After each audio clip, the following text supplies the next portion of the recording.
Hello everyone, today we'll be doing a tutorial on how to recreate this cool neon paint drip effect that I have going on my hand lettering.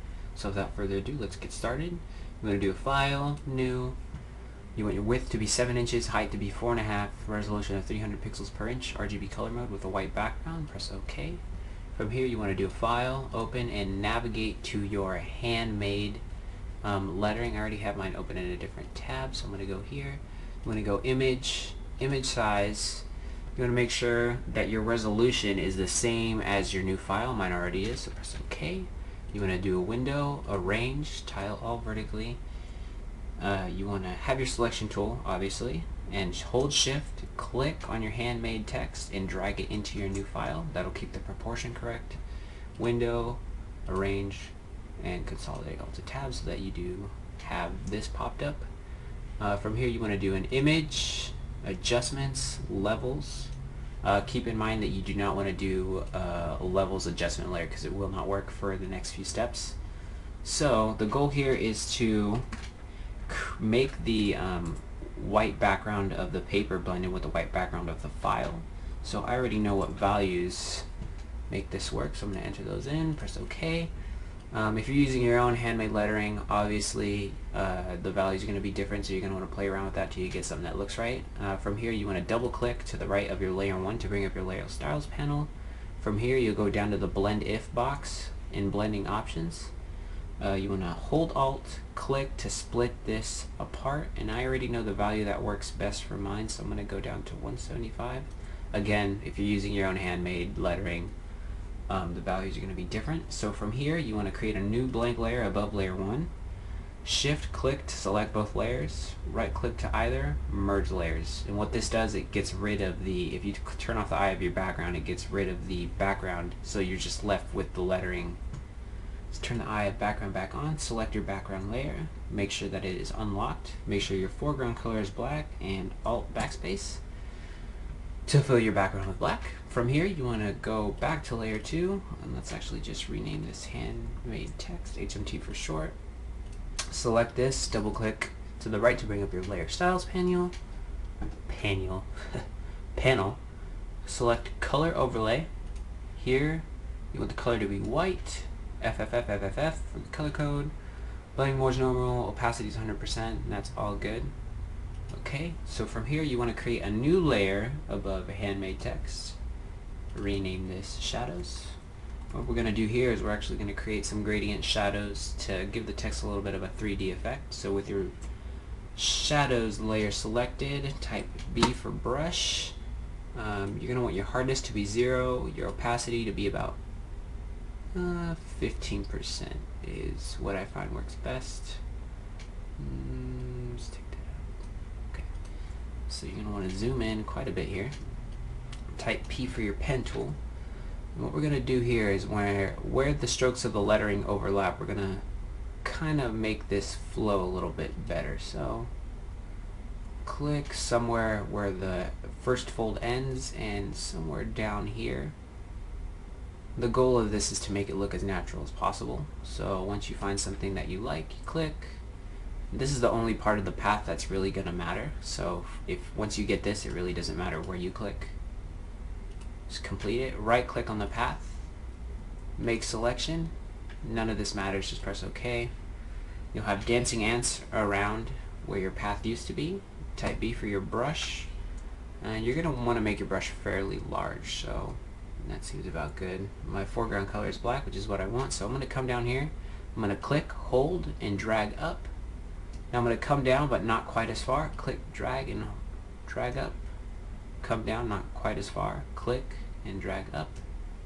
Click and drag up. Click and drag up. Click and drag up. And as you can see, that kind of creates like a little bit of a gradient effect.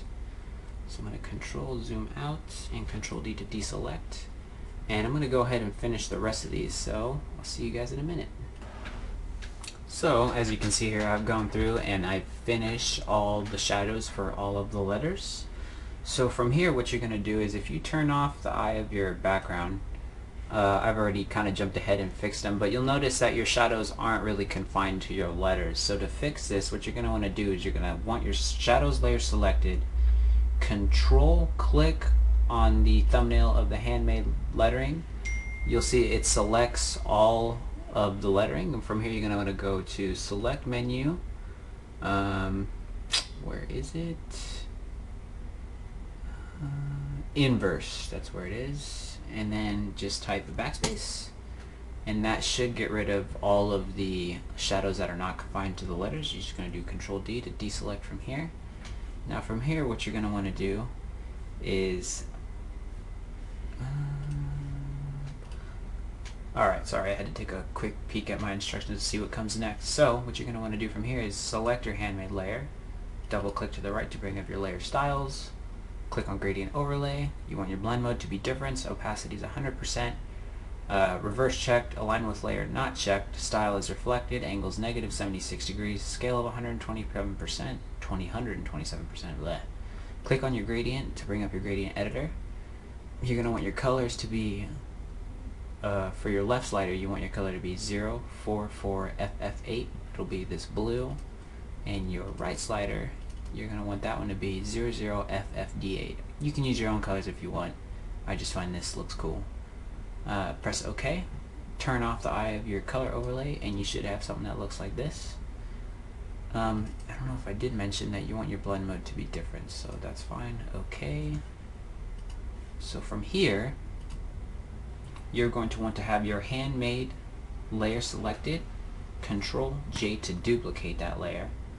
You're going to want to, with your new copy layer selected, go to Filter, Noise, Median, and you want your value to be 3. OK. Still with the same layer selected, go to Filter menu, Noise, Add Noise, Uniform, Monochromatic unchecked, 17.27. That's what your value is going to be. OK. From here, you're going to want to put all these layers into a group, so shift click on all of them. What is going on here? There we go. And your little folder icon at the bottom, name this group lettering. Alright, now from here you want to create a new layer above your lettering, or actually have your background layer selected and create a new blank layer above that. So we're going to create our background splatter. So from here you want to do a file, open, and navigate to your splatter. I already have mine open in a different tab. I just googled paint splatter, you save it, and you just open it in Photoshop, and from here you go to select menu, color range, click in the pink somewhere, it'll bring it up, press OK, go to edit menu, and define brush preset. That's fine.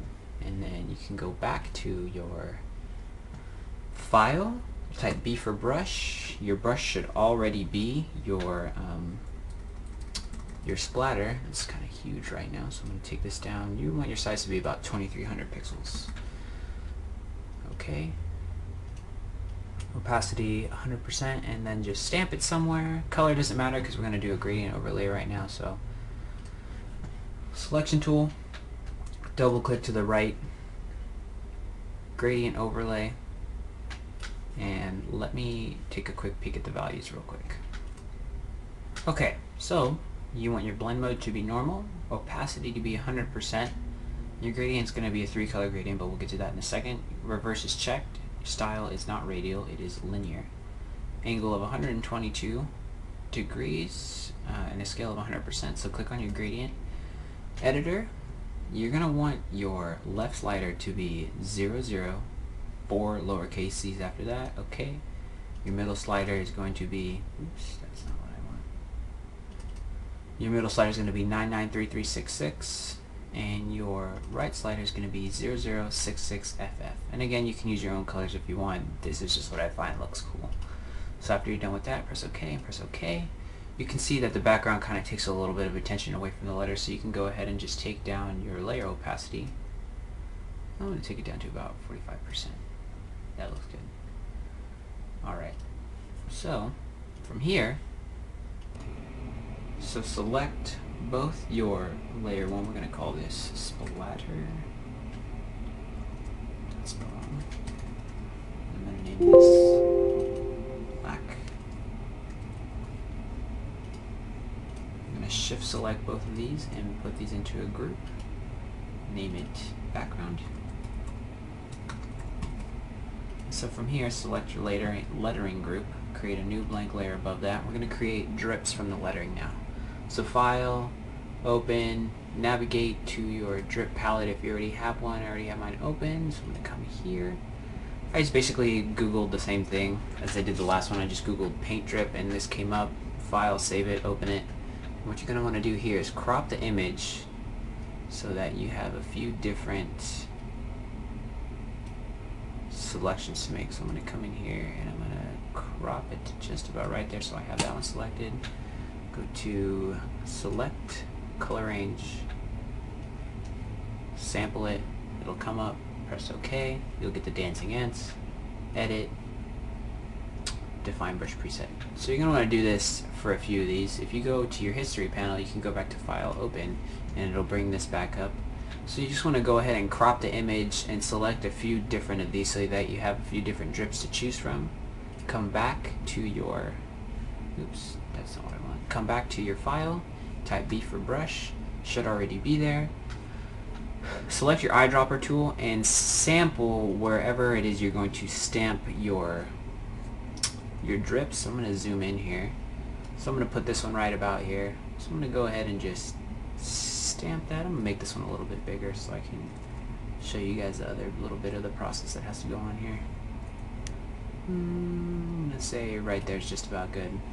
So as you can see, it doesn't really blend in with the lettering. It kind of stands out a little bit. That's because it doesn't have any noise on it yet. So from here you go filter, noise, add noise, 17.27, uniform, monochromatic, unchecked. Now you can see it blends in a little bit. So you're going to want to go ahead and do that, or wherever you want to put them. Keep in mind you don't want to put too many of them just because it looks too crowded, but you don't want to put too few because it doesn't look like you did enough. So I'm going to type B for my brush tool again. So I'm going to give you another example of how to do this. So zoom in somewhere. I'm going to do this one on the end over here. So sometimes, okay, I'm going to sample this obviously first, brush tool. Sometimes you'll get it'll bleed off the edge like that, so you go filter, noise. I'm just going to add the noise real quick just to get it over with. So what you're going to want to do from here is select the layer mask. Type B for your brush tool, it's already there. Just go back to your standard circular brush. Hardness is at 100%, opacity is at 100. Take this down a little bit and go ahead and make sure your foreground color is black, so swap it, and paint away all the stuff that you don't want. You kind of get the idea. So basically you just want to go around and do that till you find something that looks best, and eventually hopefully you'll come out with something that looks as cool as this. Another thing is that each drip you want to put on a different layer. As you can see, I didn't do that here, but if each drip is on a different layer and labeled correctly, it just makes it easier to go back and edit each one individually, just in case you want to delete some or make some changes. But anyway, that's just about what you do. Thank you very much for watching.